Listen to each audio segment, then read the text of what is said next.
Hi, this is Leslie Powell talking about the revolution of the scapula. Irmagard Bartenieff came up with a wonderful concept about the hand-scapula relationship, that the scapula is what lifts the arm up. Scapular humeral rhythm is essential for a healthy shoulder. It's about how the bones move, the clavicle, the shoulder blade, and the humerus bone. It's like a symphony, which each bone has its own variation of a melody and rhythm. We're going to look at the clavicle. So when the arm lifts, the clavicle should rotate slightly and the top of the clavicle should lift up. Notice when Mandy presses down on her shoulder, the clavicle presses down. It affects the spine as well as the shoulder blade. So we're going to talk about how to train better scapular connections. Here we have Mandy on a foam roll around her thigh bones. Let the shoulder blades slide together. Press down on the forearms and have the shoulder blades glide around the ribs.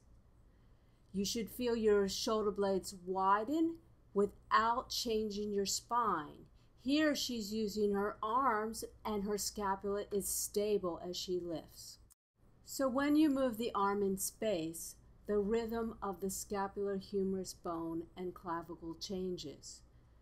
As the arm lifts, the shoulder blade rotates in upward rotation, and the humerus bone, you want to change the rhythm so that the bone stays centered in the socket.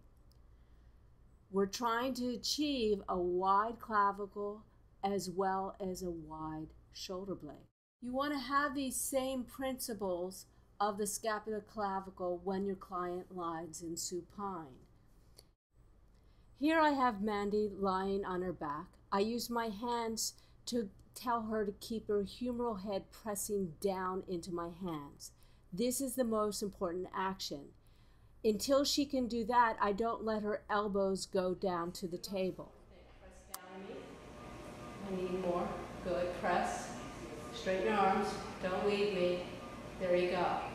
Now bring your arms straight up towards the ceiling. Keep a little attention into my hands. Press down. And now openly rotate. Keep a little imprinting into my hands. Don't leave me. I need more. And now bring your arms up to the ceiling. Great. Turn your palms in. Press down. Don't leave me, Mandy. Good. We're going to build the concepts of stability. Here we're first going to work on Mandy's extension and bringing her head in line with her spine.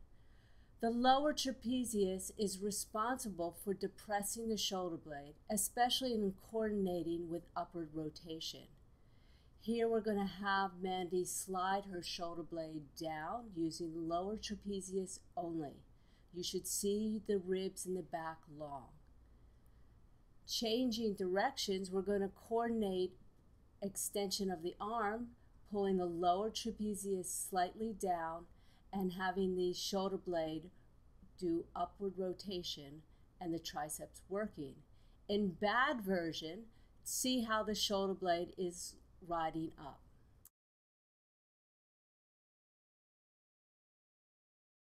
Now we're going to put it all together in chest rowing front. I'm making sure that Mandy is rotating her clavicle, her shoulder blade is going in upward rotation, and her humerus bone is rotating in rhythm that works with the scapula. All this is about having a good hand-scapular relationship. Thanks so much for listening to our podcast. For more information, go to www.movementsoffoot.com or also visit my blog, movementsoffootblog.com. Thank you.